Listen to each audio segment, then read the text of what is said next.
Talking about the single arm kettlebell swing now. Why is this move so important? Well, it's a prereq for the kettlebell snatch because you're using one arm. And so if you have a one arm movement in the kettlebell swing, you're gonna understand the instability that comes with that and the tension that needs to be generated once you go into the snatch, okay? But they're also not a one-to-one, and we'll talk about why, even though they have a lot of similarities. So let me go ahead and show you a one-arm kettlebell swing. I'm setting up just like I would for my two-arm swing. This time, my hand is a little bit closer to that inside edge.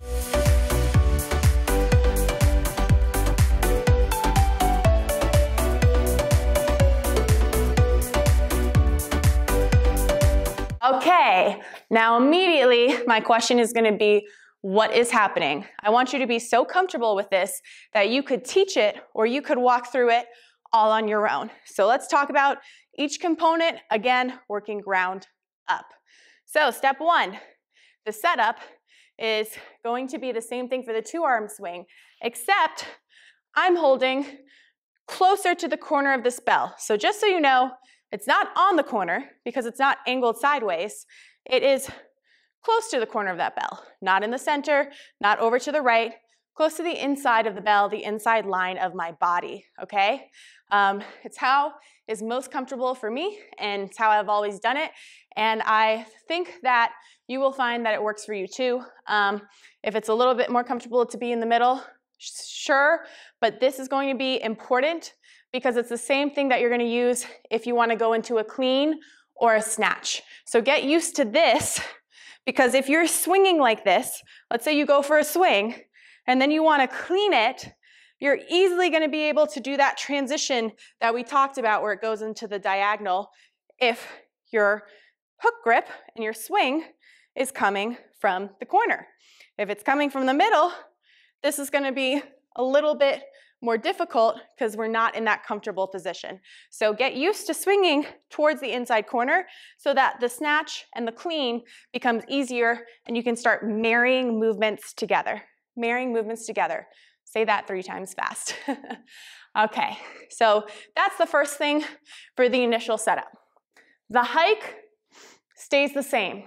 This is the same hike, the same setup and the same hike that you would use for the kettlebell snatch. So once you got that single arm swing hike down, you're good. You got it. You have literally like a 1/6 of the kettlebell snatch. Cool. All right. Next up is it hikes high behind you and you exhale and you come to shoulder width. So you're never going past your shoulder. It is at your chest level. It's not here and it's not here. This means we don't have enough power.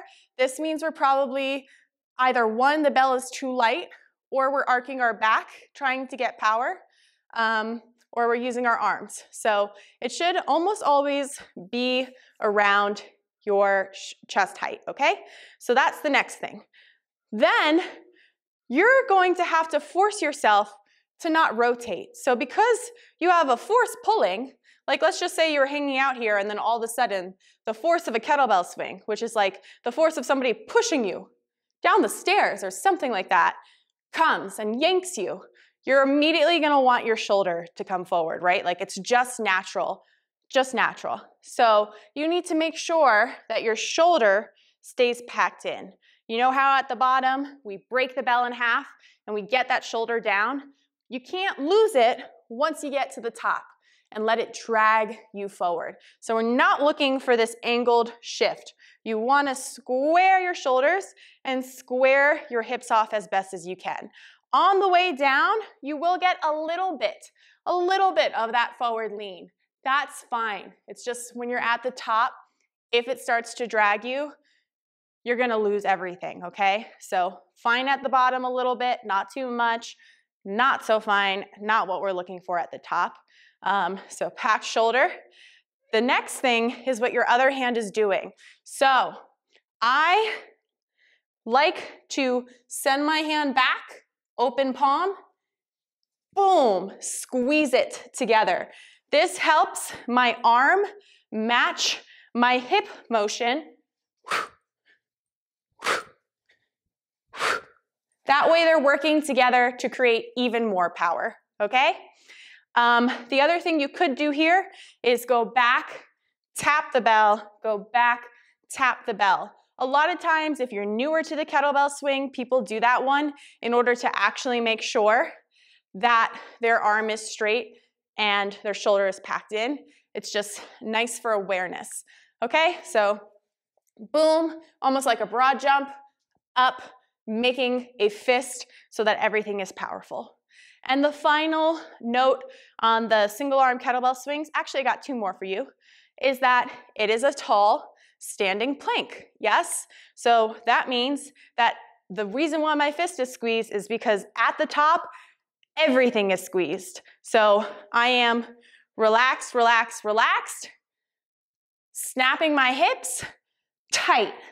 And the reason why you're tight here is because that standing plank and that tension is really important at the top of both your swing and your snatch. And it's allowing for a moment, just a little moment, where the bell doesn't have gravity. It just is floating in midair. It is, I don't even know if I said that right, but it allows a moment where the bell is floating. So it should feel like it's floating up here for a second. You could take a photo and smile, and then it comes back down, okay? So it's like,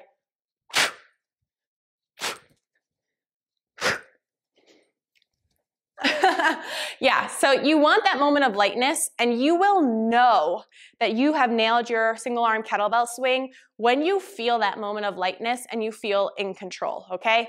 So just a couple more pointers that I think is really gonna help this clear up for you and have your best swing ever. So a few things that I see go wrong, other than the obvious, is that once people get into their kettlebell swing, that hinge becomes very shallow, right? You can see I'm barely hinging back. I want you to keep your hinge. Keep going deeper and deeper and deeper into that hinge so that you can keep generating hip power and momentum, okay? That's very important. Don't have a shallow kettlebell swing. The second is going to be your gaze. So you're going to keep your gaze slightly in front of you at all times. It should not really be moving much from the single eye position that you have, okay? Now, a slight gaze in front of you doesn't mean that when you're here, your neck is completely crooked, completely looking towards the sky, okay? It just means there's a slight curve. This actually, more than tucking your chin, helps you find a neutral spine, because a neutral spine does have little waves in it at each different point, your neck, your back, your lumbar spine. So it's more about, you know, just not cranking your neck up or choking it down, keeping it neutral and finding a fixed point about 5 feet in front of you so that you don't get dizzy, that you can kind of stare at the entire time. That is going to be your single arm kettlebell swing. So my only thought here is that I would love to see your single arm kettlebell swing, and please send me a video. It would be so awesome if you're open to me giving you a couple of different pointers and seeing what we can find out, okay? The conclusion of this, after learning the clean, the swing, and what we're going to learn is the snatch, is that the clean is very close to your body. Something could be right here, a wall, and you'd be able to still clean that bell up. The swing is a straight arm. It is straight, it is packed straight. So you got your clean, you got your swing. So where does the snatch fall? It falls somewhere in the middle, okay? It's like wax on, wax off. There's a slight elbow bend, and that's gonna be the path of the bell, okay? Just a little preview of what's to come here. So I hope that that helps a little bit, and that we, even though you guys are already all-stars and experts and killing it, that this was fun and maybe you picked up a cue or two that's gonna help you in the future, and I will see you on the next time.